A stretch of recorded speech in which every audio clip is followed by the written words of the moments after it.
அலரும் திமுகவுக்கு சரவெடி பதில் கொடுத்த நிர்மலா சீதாராமன்.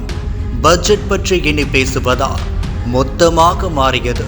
2047க்குள் வளர்ந்த இந்தியா என்ற இலக்கை முன்வைத்து உற்பத்தி, உட்கட்டமைப்பு, பசுமையாற்றல், திறன் மேம்பாடு மற்றும் பெண்கள், இளைஞர் முன்னேற்றம் ஆகிய துறைகளின் மையமாக கொண்டு மத்திய அரசு 2 தினத்திற்கு முன்னதாக பட்ஜெட் தாக்கல் செய்தது. இந்த நிலையில் திமுகவினர் பலரும் ஒன்றுமில்லை, தமிழகத்தை புறக்கணித்த பட்ஜெட் என்றெல்லாம் ஒரு கருத்தை பரப்பினர். தற்போது தமிழகத்தின் வளர்ச்சி என்ன என்ற தகவல் வெளியாகியுள்ளது. விவசாயத்திற்கு என்று அறிவிக்கப்பட்ட பட்ஜெட்டில் தென்னை ஊக்குவிப்பு திட்டம் துவங்கப்படும், மகசூல் கொடுக்காத தென்னை மரங்கள் அகற்றப்பட்டு புதிய ரக தென்னங்கன்றுகள் நடவு செய்யப்படும், முந்திரி, கொக்கோ உற்பத்திக்கு தனித்திட்டம் உருவாக்கப்படும், ஏற்றுமதியில் 2030க்குள் உயர் ரக இந்திய பிராண்ட் முந்திரி உற்பத்தி செய்ய திட்டம். இதன் மூலம் வேளாண் சார்ந்த பொருட்கள் ஏற்றுமதி அதிகரிக்கக்கூடும். பெண்களை மையப்படுத்தி நாடு முழுவதும் லட்சாதிபதி திட்டம் விரிவாக்கம் செய்யப்படும் என்றும் 40 லட்சத்திற்கும் மேற்பட்ட பெண்கள் குடும்பங்கள் கொண்ட வலுவான சுயக்குழு, முழு வேலைவாய்ப்பு மற்றும் தொழில் துவங்கப்படும்.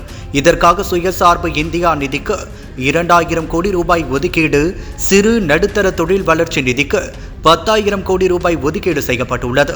நாட்டின் உட்கட்டமைப்புக்காக 2 லட்சம் கோடி ரூபாய் ஒதுக்கப்பட்டுள்ளது. சென்னை, பெங்களூர், ஹைதராபாத், சென்னை அதிவேக பயணியர் ரயில் பாதைகள் உருவாக்கப்படும். இதன் மூலம் இரு மாநிலத்திடையே வர்த்தகம் அதிகரிக்கக்கூடும். மேலும் கிழக்கு கடற்கரை தொழில் வழித்தடம் உருவாக்கப்படும். புதிதாக 20 தேசிய நெடுஞ்சாலைகள் அமைக்கப்படும். இதில் தமிழகமும் பயன்பெறும். ஜவுளித்துறையில் தமிழகம் சிறந்து விளங்குகிறது. இதற்காக ஜவுளித்துறைக்கு இந்த பட்ஜெட்டில் முக்கியத்துவம் கொடுக்கப்பட்டுள்ளது. துறைமுகத்தை ஒட்டியுள்ள மாநிலத்திற்கு கண்டெய்னர் தயாரிப்புக்கு 10,000 கோடி ரூபாய் ஒதுக்கப்பட்டுள்ளது. இதன் மூலம் தமிழகத்தில் உள்ள துறைமுகத்தின் வளர்ச்சி அதிகரிக்க உள்ளது.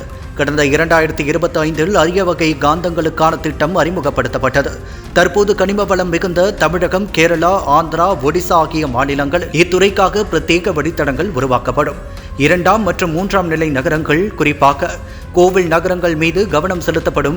பல்வேறு வளர்ச்சி காரணிகளின் அடிப்படையில் நகர பொருளாதார மண்டலங்கள் வரையறுக்கப்படும்.